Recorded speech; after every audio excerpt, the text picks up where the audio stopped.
Shalom Bapak Ibu yang dikasihi Tuhan, kita jumpa kembali dalam FWF Osaka, Wilmon Wongso Fellowship, obrolan santai keluarga anak.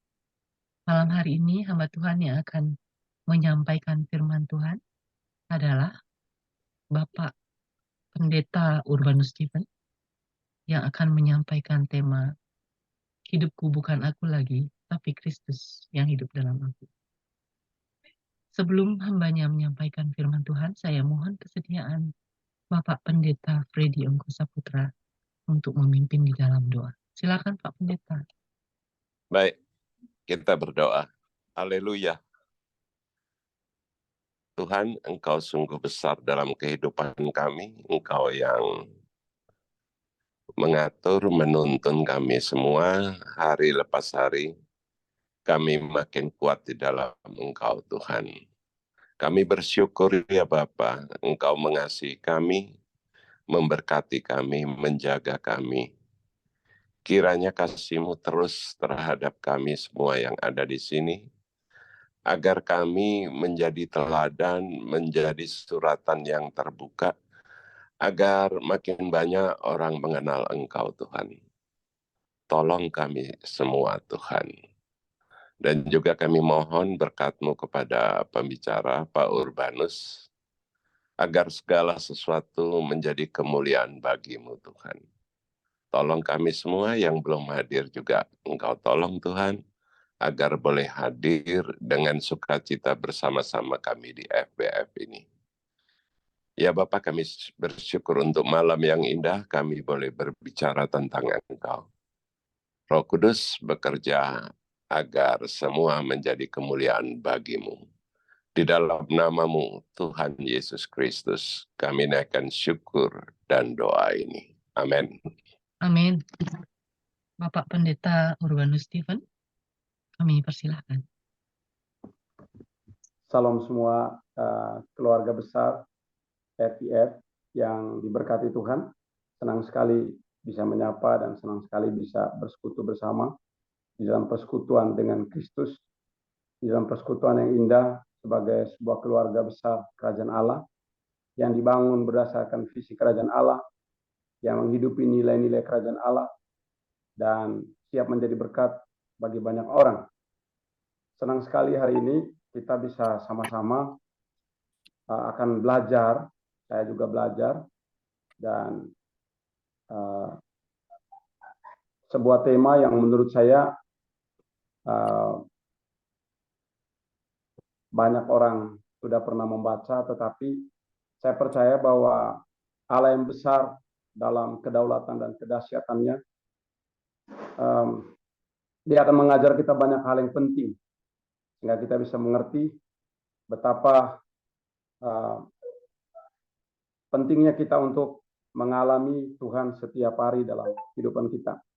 Nah, malam ini kita bicara dalam Galatia pasal yang ke-2 ayat yang ke-20. Firman Tuhan berbunyi demikian. Namun aku hidup, tetapi bukan lagi aku sendiri yang hidup, melainkan Kristus yang hidup di dalam aku. Dan hidupku yang kuhidupi sekarang di dalam daging adalah hidup oleh iman dalam Anak Allah yang telah mengasihi aku dan yang menyerahkan dirinya untuk aku. Ketika kita membaca firman Tuhan ini, kita percaya bahwa firman Tuhan ini akan sanggup mengubah kita. Bukan pengkhotbahnya, tapi saya percaya bahwa firman Tuhan sanggup mengubah kehidupan Anda dan saya. Sebuah tema yang kita akan bahas malam hari ini, kita akan coba gali bersama.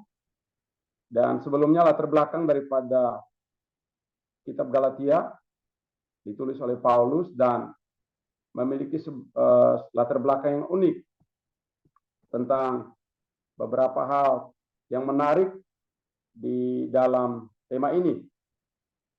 Saya percaya bahwa teman-teman semua kita tahu bahwa Paulus mengalami begitu banyak, diperhadapkan dengan banyak campur aduknya pengajaran yang mau berusaha untuk melengsarkan keutamaan Kristus. Dan ini pengajaran yang murni memang harus melewati banyak tantangan, sehingga tidak cukup juga Paulus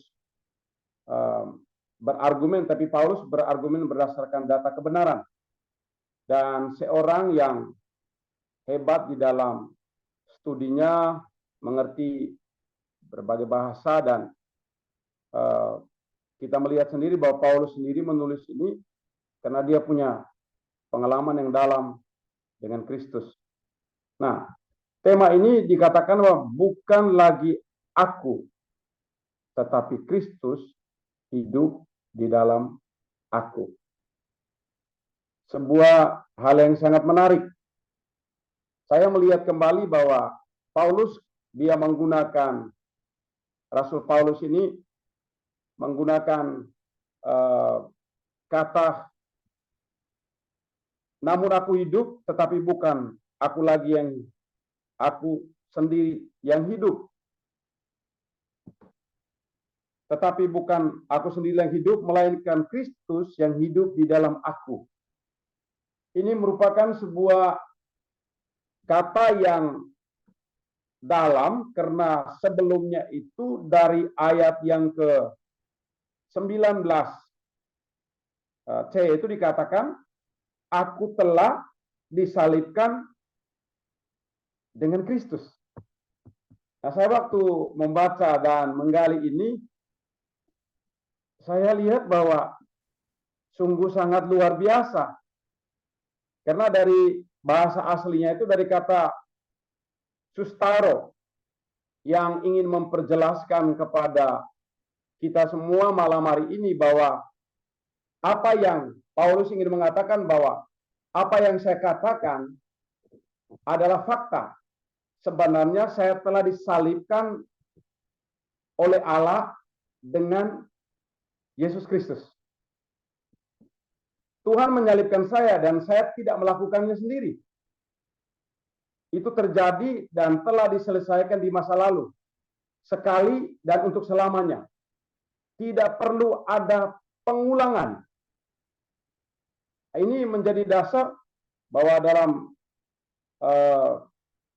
statement Paulus ini ada 3 hal yang saya akan bagikan. Bagaimana Paulus begitu mempertegas ayat ini dengan berkata, namun aku hidup, tetapi bukan lagi aku sendiri yang hidup. Yang pertama, Rasul Paulus punya sebuah pengalaman perjumpaan dengan Tuhan. Di mana Paulus ini, kalau kita baca kitab Roma, itu sungguh sangat indah. Kitab Roma itu surat yang cukup teologis, tapi perjalanan kenapa Paulus ini mengeluarkan statement ini, itu terjadi di kitab Filipi juga. Di mana kitab Filipi dikatakan, Paulus sendiri mengatakan bahwa yang kukendaki adalah mengenal Dia. Kita coba sama-sama gali dulu firman Tuhan. Bagaimana Paulus mengalami perjumpaan dengan Tuhan yang mengubah kehidupannya. Kita tahu bahwa Kisah Para Rasul mencatat bahwa Paulus waktu menggebu-gebu untuk membunuh umat Allah dan menyeret banyak orang percaya ke dalam penjara, Paulus mengalami perjumpaan dengan Tuhan. Dan di kitab Filipi begitu jelas. Coba kita sama-sama buka di kitab Filipi.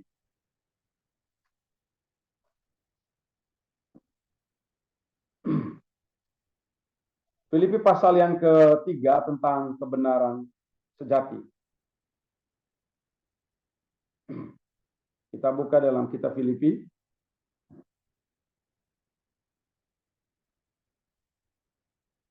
Filipi pasal yang ke-3 ayat 9-10. Dikatakan begini. Dan berada di dalam Dia bukan dengan kebenaranku sendiri, karena mentaati hukum Taurat, melainkan dengan kebenaran karena kepercayaan kepada Kristus. yaitu kebenaran yang Allah anugerahkan berdasarkan kepercayaan. Ayat 10 menegaskan, yang ku kendaki ialah mengenal Dia dan kuasa kebangkitannya dan bersekutu dengan penderitaan, di mana aku menjadi serupa dengan Dia dalam kematiannya, supaya aku akhirnya beroleh kebangkitan dari antara orang mati. Bagaimana Paulus mengeluarkan statement ini? Ini bagaimana Paulus mengalami yang pertama kita akan pelajari. Paulus merenungkan dan mengenal Tuhan itu secara benar, tepat, dan akurat. Bagaimana dia tahu benar siapa dirinya sebelum dia percaya Tuhan dan siapa Kristus yang dia percaya. Sehingga pada waktu dia tahu siapa dirinya, kita tahu sendiri kitab Galatia pasal 5, semua perbuatan daging, kehidupan yang penuh dengan dosa dia lakukan. Percabulan, penyembahan berhala, sihir, perseteruan, iri hati, pesta porak, mabuk-mabuk. Sudah ditegaskan bahwa barang siapa melakukan demikian tidak mendapat bagian dalam kerajaan Allah. Dia tahu siapa dirinya. Dan ingin menegas bahwa hukum Taurat bukan dituliskan bahwa bukan karena kebenaran hukum Taurat di ayat 9. Melainkan dengan kebenaran karena kepercayaan kepada Kristus. Hal ini yang saya renungkan bahwa Rasul Paulus mengalami satu perjumpaan, pengalamannya dengan Tuhan begitu dalam. Bapak, Ibu, teman-teman, sahabat-sahabat yang dikasih di dalam Kristus Yesus. Kalau seseorang itu mengenal Tuhan dengan benar, kalau seseorang anak Tuhan, orang percaya yang kita akan belajar maknanya hari ini. Kalau kita sebagai orang percaya mengenal Tuhan dengan benar, seharusnya ada sebuah statement yang jelas bagi kehidupan kita. Harusnya begini. Ayat yang ke-7 dikatakan begini. Tetapi apa yang dahulu merupakan keuntungan bagiku, sekarang kuanggap rugi karena Kristus. Filipi pasal 3:7. Ayat 8 mengatakan, malahan segala sesuatu kuanggap rugi karena pengenalan akan Kristus Yesus Tuhanku lebih mulia daripada semuanya. Oleh karena dialah aku telah melepaskan semuanya itu dan menganggap sampah supaya aku memperoleh Kristus. Orang yang mengenal Kristus, mengalami Kristus. Jadi kalau dia mengenal Tuhan dengan benar, saya percaya, seharusnya sebuah statement dalam kehidupan orang percaya sebagai hamba Allah. Kalau dia tahu itu sesuatu yang bertentangan dengan Kristus, dia harus menganggap itu sebagai sampah. Kenapa? Pengenalannya akan Kristus. Kita cek, Paulus ini bukan orang sembarangan. Kita seringkali dalam kehidupan kita sudah percaya Kristus, tapi kita bawa semua atribut kita itu masih bergabung di dalamnya. Atribut kesombongan, atribut keangkuhan, atribut kebanggaan masa lalu kita masih bawa campur semua di dalam. Beda dengan Rasul Paulus. Coba kita cek siapa dia sebenarnya. Kenapa dia menganggap hal itu sampah? Dia ingin menegaskan kepada kita semua. Ayat yang ke-1-nya. 1b, menulis hal ini lagi kepadamu, tidaklah berat bagiku. Dan memberi kepastian kepadamu. Dikatakan hati-hatilah terhadap anjing-anjing. Ada Kristen anjing. Ada juga Kristen babi. Siapa yang katakan? Ini Alkitab yang mengatakan. Di dalam itu bukan kita ini anjing, tetapi sifat, perilaku, cara mengajarnya. Itu kalau kita lihat di surat Petrus lagi, seperti anjing itu makan kembali muntahnya, seperti babi kembali ke kubangnya. Itu Kristen anjing babi itu. Kalau tidak mengalami Kristus dengan benar. Dikatakan begini, Hati-hati terhadap apa? Terhadap pekerja-pekerja jahat. Hati-hati terhadap penyunat-penyunat yang palsu. Karena kitalah orang-orang bersunat yang beribadah oleh Roh Allah dan bermegah dalam Kristus Yesus dan tidak menaruh percaya pada hal-hal lahiriah. Ayat yang keempat, sekalipun aku juga ada alasan untuk menaruh percaya pada hal-hal lahiriah. Jika ada orang lain menyangka dapat menaruh percaya pada hal lahiriah, aku lebih lagi. Dia mulai buka siapa dia sebenarnya. Disunat pada hari ke-8 dari bangsa Israel, dari suku Benyamin, orang Ibrani asli.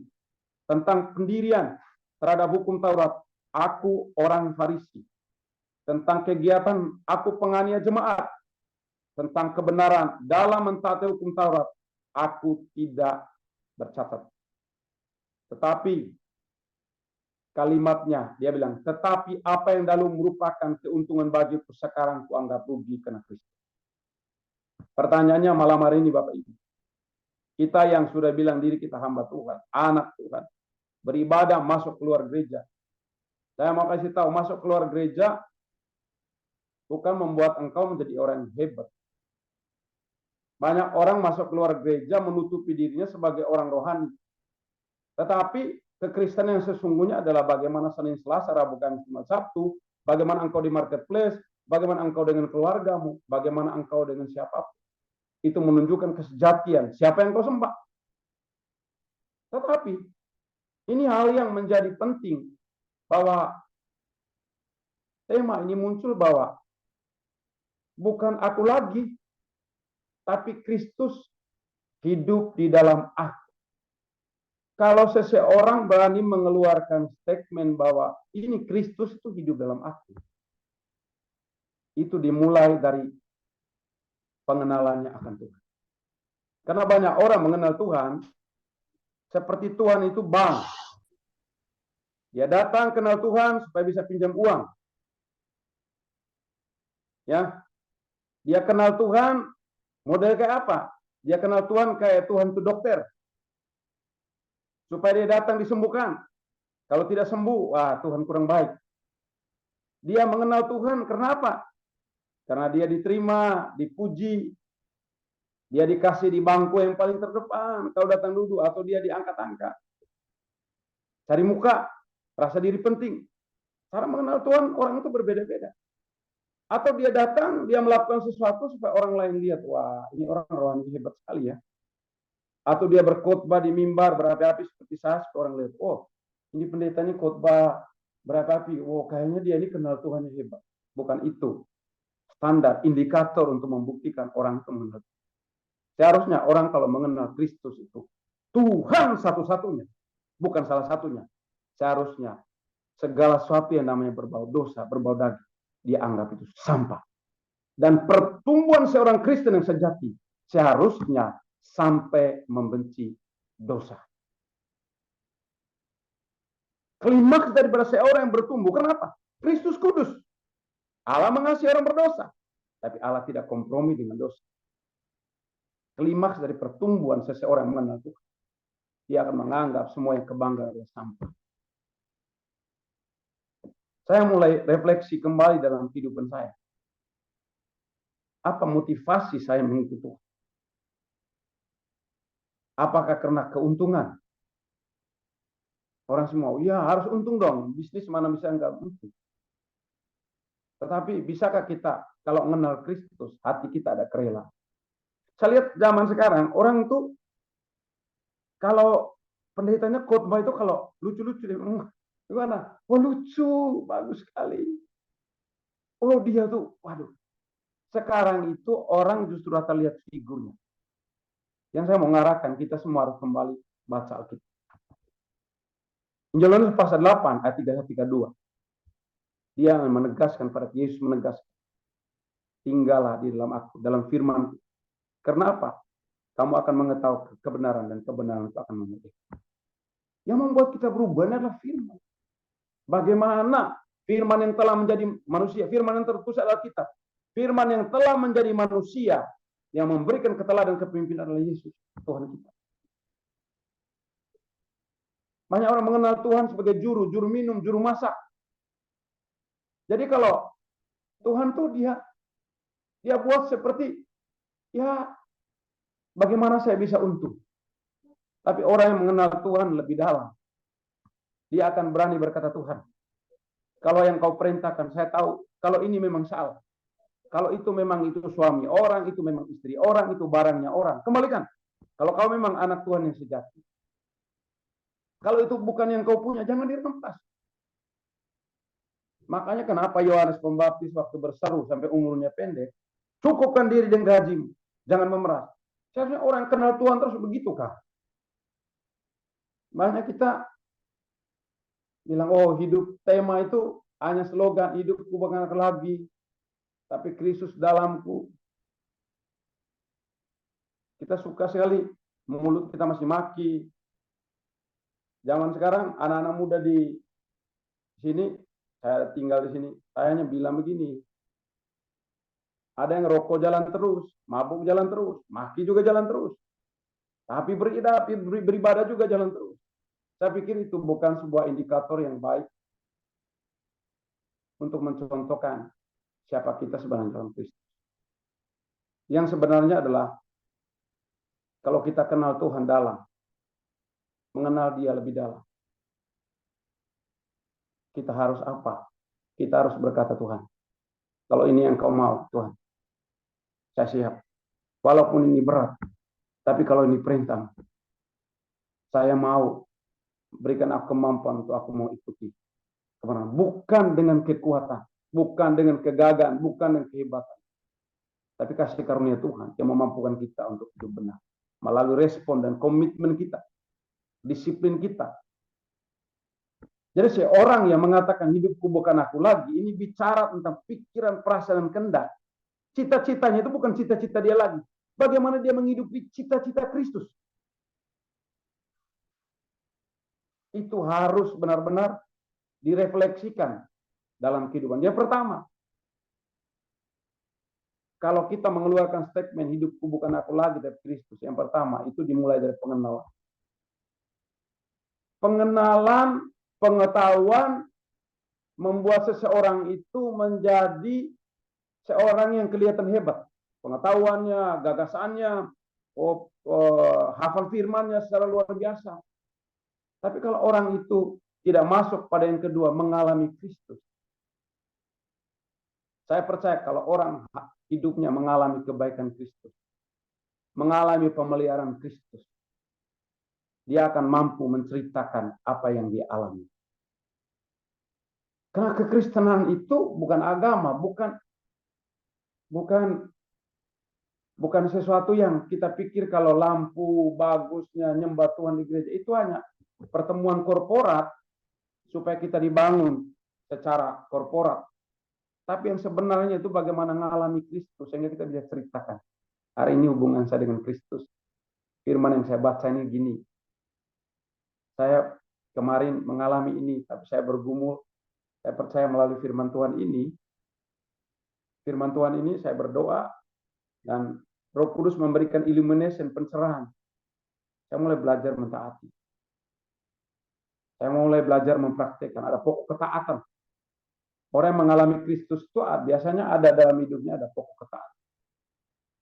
Kalau firman Tuhan bilang mulut jangan suka maki, jangan lakukan hal-hal yang sangat bertentangan. Terus kalau tuh firman Tuhan berkata jangan khawatir, ya memang itu perintah firman.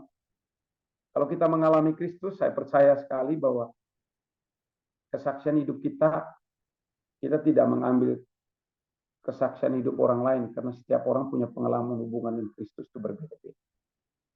Tapi kita mengalami Kristus, kita bisa berkata Tuhan. Yang pertama, orang-orang mengalami Kristus itu hatinya dipenuhi kasih. Dan ceritanya selalu apa?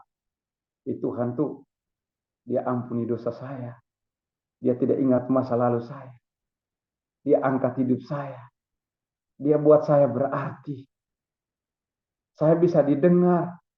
Dulunya saya seperti sampah, dulunya saya tidak berguna.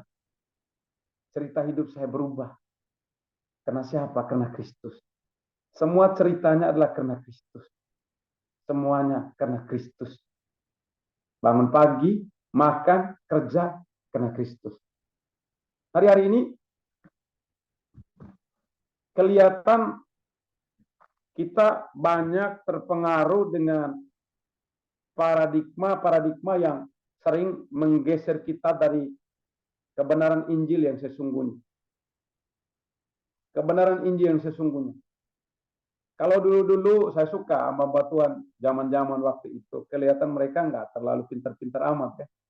Tapi saya suka dari cara hidup mereka. Mereka kalau kita tanya, mereka tanya dulu-dulu ya,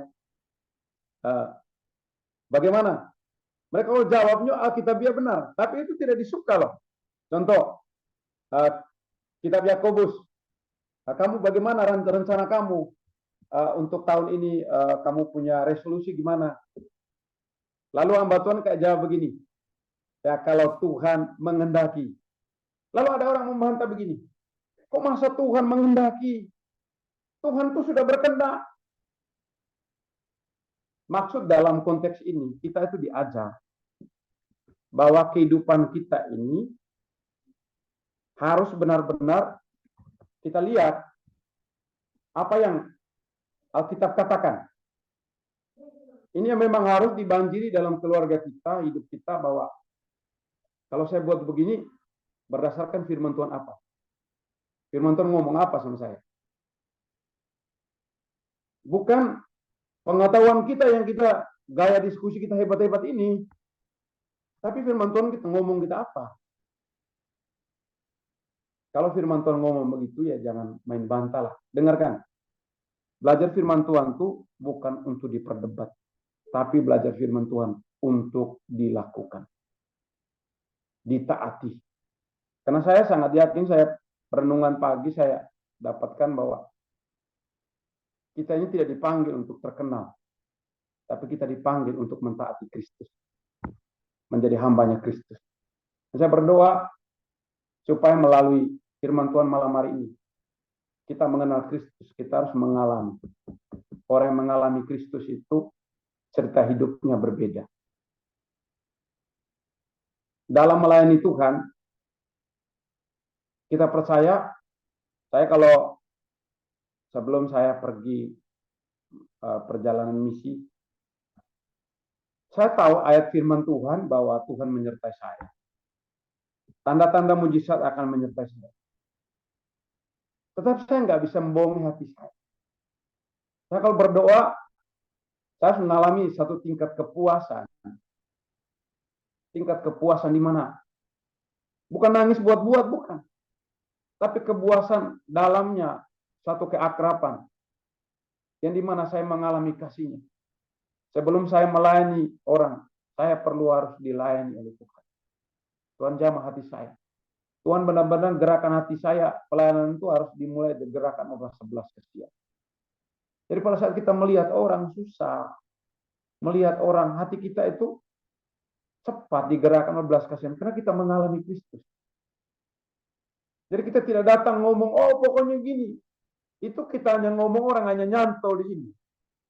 Tapi pelayanan orang yang mengalami Tuhan, itu waktu ucapan itu, ada satu ucapan yang keluar, itu orang-orang yang ada di situ. Kristus yang diurapi dalam diri kita, yang kita alami, benar-benar termanifestasi keluar, dan orang pun mengalami pesan-pesan itu. Jadi pesan yang paling penting adalah bagaimana kita mengalami Kristus setiap hari, hubungan kita dengan Dia, yang kita bisa aplikasikan dalam kehidupan keluarga kita dan anak-anak kita. Saya waktu kemarin pergi ke Maumere, saya satu pengalaman yang mengucap syukur sekali dengan Tuhan, bahwa perjalanan ke Maumere, perjalanan ke Reo, saat sebelum pergi, saya mendapatkan firman Tuhan, mengalami firman Tuhan itu Yang kita baca ini bagaimana Kristus yang diurapi, bagaimana Kristus itu ada di dalam diri Paulus, di diri Petrus, sehingga waktu bayangannya mereka kena orang sakit, orang pun sembuh. Waktu Dorcas yang mati pun dibangkitkan.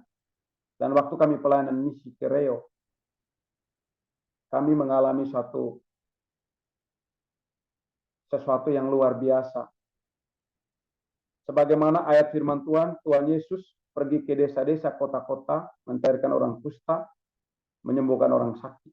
Waktu kita ke Reo ada satu ibu yang bengkok, karena stroke, tangannya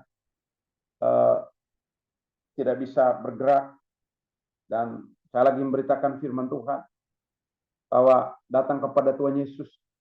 Hanya Tuhan Yesus adalah jawaban. Orang dari Reo, orang dari Dampe mau datang dengar pribadi yang luar biasa namanya Yesus. Waktu beritakan tentang Tuhan Yesus yang ajaib, dia mengasihi, dia mengampuni dosa, dia tidak ingat kita punya masa lalu, dia mematahkan setiap kutuk. Dan saya mau memberitakan bahwa melalui salib terjadi pertukaran, sakit disembuhkan, dosa diampuni. Dan saya percaya malam hari ini yang lumpuh Tuhan pasti bisa buat jalan. Dan malam itu firman Tuhan tertulis itu iya dan amin. Ibu itu malam hari itu kita hanya perintahkan dalam nama Tuhan Yesus, tanganmu angkat, lurus, tangannya angkat sampai hari ini. Puji Tuhan, tempat itu akan menjadi tempat pos PI cabang yang kita akan muridkan banyak orang supaya dari Reo bisa jangkau ke Dampe, Riung, dan wilayah Terang sebagainya. Itu suatu hal yang kalau kita percaya mengalami Kristus, itu sesuatu yang luar biasa. Kita lihat di lapangan bahwa Kristus menyembuhkan orang. Tidak hanya sakit sembuh. Kita melihat bagaimana Kristus yang kita ceritakan, Tuhan Yesus yang kita ceritakan itu mengubah kehidupan orang. Saya melayani di wilayah Lembor. Ada satu orang namanya Bapak Petrus sama mereka. Dorang punya sapi ini sudah lama sekali hilang. Tidak datang-datang di dorang punya tempat. Biasanya orang Manggarai itu kalau minum air sapi itu harus ada garam, taruh air ya untuk kasih makan. Tapi sapi itu hilang lama. Saya bicara firman bahwa Tuhan Yesus itu sanggup. Dia berdaulat, dia berkuasa. Tidak ada yang mustahil. Kalau percaya apa yang tertulis dalam firman, sebab bagi Allah tidak ada yang mustahil. Injil Lukas 1 ayat 37. Orang-orang di desa ini percayanya polos-polos. Ya kami percaya. Doa kita waktu itu. Waktu kita berdoa. Teman-teman, kita mengalami kesaksian. Bagaimana sapi itu bisa datang. Besoknya sapi itu datang banyak di situ. Orang pun bisa. Wah, mereka silakan dijamah Tuhan. Keluarga itu menyerah. Mereka sekarang jadi murid Tuhan. Kita sudah membaptis mereka dan mau murid mereka jadi muridnya Tuhan. Jadi orang mengalami Kristus, jadi tidak hanya ngomong. Kalau kita hanya memberitakan Kristus, hanya kita ngomong aja, aduh. Orang lama-lama bilang begini, ya saya juga tahu membaca itu Alkitab. Saya bisa tahu membaca Alkitab. Terus saya berdoa, pengenalan dalam kita ngalami. Yang ketiga saya membagikan bahwa kita harus memperlihatkan siapa Kristus dalam kita. Ada satu namanya Bapak Petrus. Kalau benar-benar tema ini bahwa hidupku bukan lagi Kristus dalamku. Kita harus memperlihatkan Kristus dalam kita. Melalui kata dan perbuatan cara hidup kita. Bapak Petrus ini adalah masa dalam berkeluarga mereka maaf saja. Rumah mereka begitu buruk. Ekonomi mereka bermasalah. Setiap kali kalau mereka lagi bertengkar, dia sering maki dia punya istri, lempar dengan batu. Dan istrinya sangat rasa sakit hati sekali. Tetapi pada waktu kita beritakan Injil Yesus Kristus, Injil yang murni, bukan Injil menyenangkan hati setiap kita malam hari ini, beritakan tentang pertobatan. Dan malam hari itu Bapak Petrus maju ke depan, dia dijamah Tuhan, jatuh di bawah kaki saya doakan. Saat waktu doa malam itu, saya percaya bukan saya tapi Kristus. Kristus, Tuhan kita, mengubah Bapak ini. Dia yang dulu suka maki, dia yang dulu suka minum mabuk, pesta, yang aneh-aneh. Hasil akhirnya apa? Hidupnya diubahkan. Kita mulai training dia, Pak. Kita ini anak Tuhan. Tuhan kasih kita hikmah. Percayalah, Bapak pasti bisa bangun rumah. Bapak pasti bisa. Saya hasil akhirnya bilang, kita daripada buang kotoran sembarang, bagaimana kalau hari ini kita buat proyek toilet? Jadi holistik, pelayanan Kristus, mengubah tatanan kehidupan orang. Injil itu mentransformasikan kehidupan orang. Hasil akhirnya saya pergi ke pasar, saya beli besi, saya beli batako muat, saya jadi kepala tukang, dan saya minta teman-teman, lagi campuran, ibu-ibu juga ikut masak, ikut campuran. Sementara saya lagi kerja, ibu-ibu ini tiba-tiba dijamah Tuhan. Kristus penjamah mereka. Kenapa? Dorang ngomong begini, selama kami ada di sini, yang namanya pemimpin rohani kalau lewat, kami harus hormati, tidak boleh kerja. Oh, Bapak ini mau bangunkan kami toilet. Sejak saat itu, hubungan kami makin baik. Kita layani, kita muridkan mereka. Dan Bapak Ibu, kesaksian bagaimana Kristus dalam hidup orang itu. Hidup Bapak Petrus. Hari ini, dulunya keluarga mereka berkata, kau kalau sudah ikut Yesus, kamu nanti makin miskin. Lihat kayak teman-temanmu yang lain. Karena ada yang lain, salah didik. Jadi lebih biarpun saya miskin, menderita dalam dunia. Hasil akhirnya pada waktu itu, kita muridkan, cetak batu bata, dia bisa bangun rumah, sekitar rumahnya 10 kali 20, dia bisa cetak batu merah, bakar batu merah, sekarang dia bisa punya mobil, motor, bisa nginjil dari desa ke desa, bisa buka gereja rumah, dan bisa terus melayani. Nah, itulah cerita hidup bagaimana orang mengenal Kristus, mengalami Kristus, dan bisa memperlihatkan, ini loh, saya pengikut Kristus. Mulut saya tidak suka maki, saya kerja dengan jujur. Kerja dengan tangan, bukan hasil tipuan bawa ke rumah. Tapi benar-benar, sebagai murid Kristus harus begitu. Sering-sering kali dalam hidup kita Roma berkata bahwa oleh karena kita nama Allah dihujat. Kita belajar firman Tuhan supaya debat, supaya orang lihat kita hebat. Saya berpikir kita ini salah didik. Pikiran kita ini dicemar, merasa supaya orang pikir, oh saya ini orang dari kaum ini, wah hebat debat.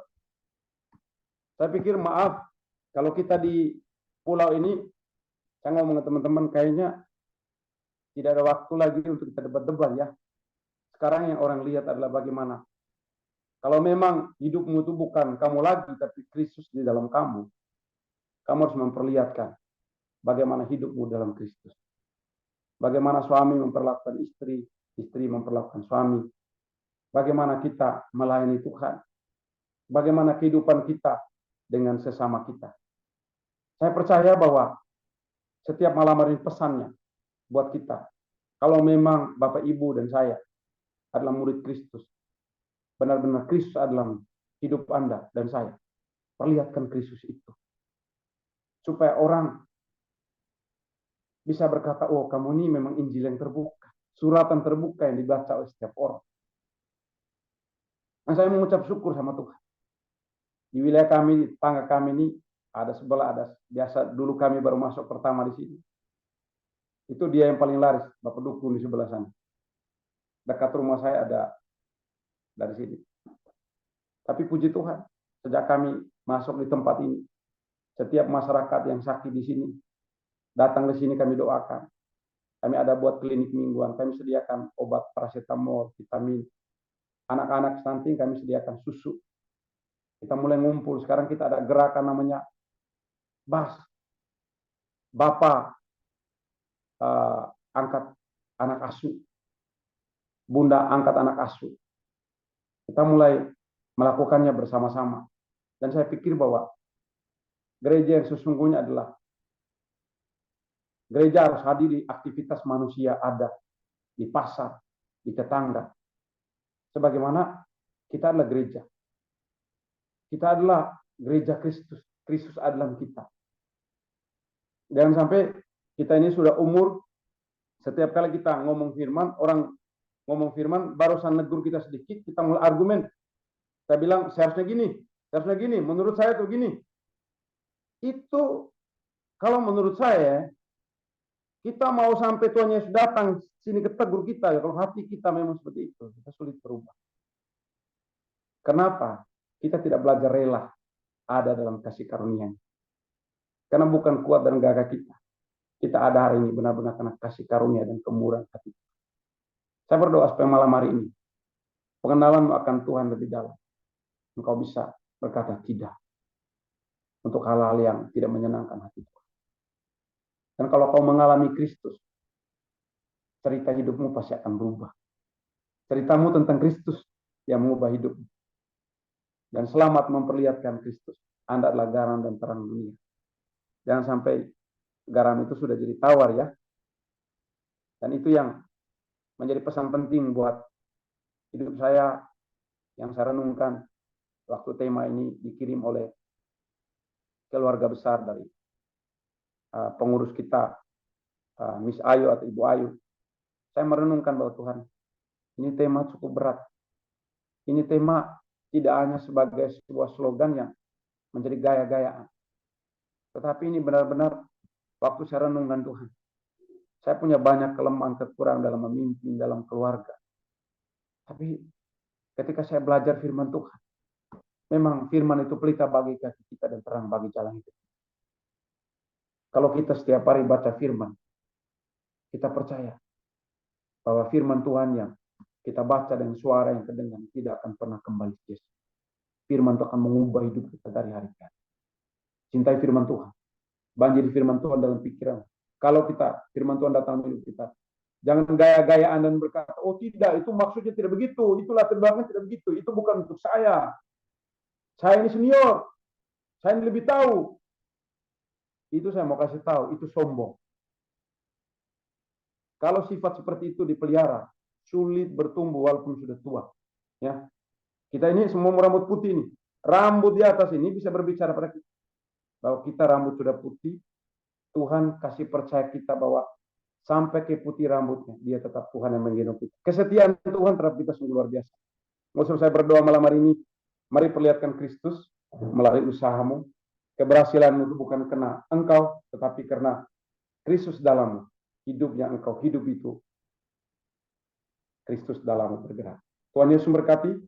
Saya berdoa, Tuhan akan menolong kita semua tetap menjadi tegar.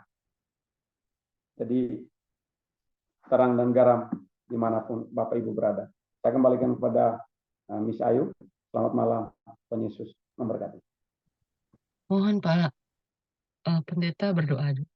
Setelah itu kita diskusi. Kita akan berdoa. Ya Tuhan, kami butuh firman Tuhan. Karena firman-Mu adalah segalanya buat kehidupan kami. Tanpa pedoman firman-Mu, kami seringkali salah langkah Tuhan. Terima kasih untuk firman-Mu mengajar kami, menginspirasi, mencerahkan kami, sehingga kami bisa hidup dengan sesama kami. Kami berdoa supaya malam hari ini setiap kami malam hari mendengarkan firman Tuhan. Kalau firman Tuhan datang menegur kehidupan kami, atau memperingatkan kami, bagaimana kami harus hidup, kami berdoa supaya kami tetap diubahkan. Roh Kudus tolong kami. Roh Kudus mampukan kami. Kami percaya Roh-Mu ada dalam diri kami. Roh-Mu ada tinggal dalam diri kami, mampukan kami. Kami percaya pendeta tidak bisa menjaga 1-24 jam. Kami pun tidak bisa menjaga anak-anak kami. Tidak menjaga pasangan kami 1-24 jam. 1-24 jam. Tapi firman dan Roh Kudus akan sering menemani kami, pribadi kami, keluarga kami, sahabat-sahabat kami. Keluarga besar, FBF malam hari ini. 1 hari 24 jam. Setiap waktu. Di dalam nama Tuhan Yesus Kristus. Berkati sembuhkan yang sakit. Pulihkan yang terluka. Dan buatlah kami untuk hati kami mengalami kasih-Mu yang sejati.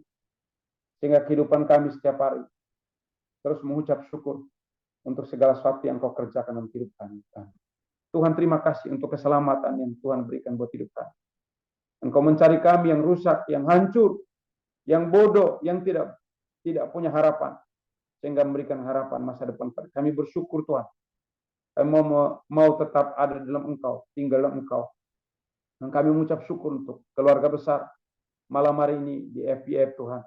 Allah memberkati, Allah melindungi, Allah menjaga semuanya. Keluarga, pekerjaan, anak-anak semua, masa depan, ekonomi semua, kesehatan, semua terpelihara di dalam Engkau.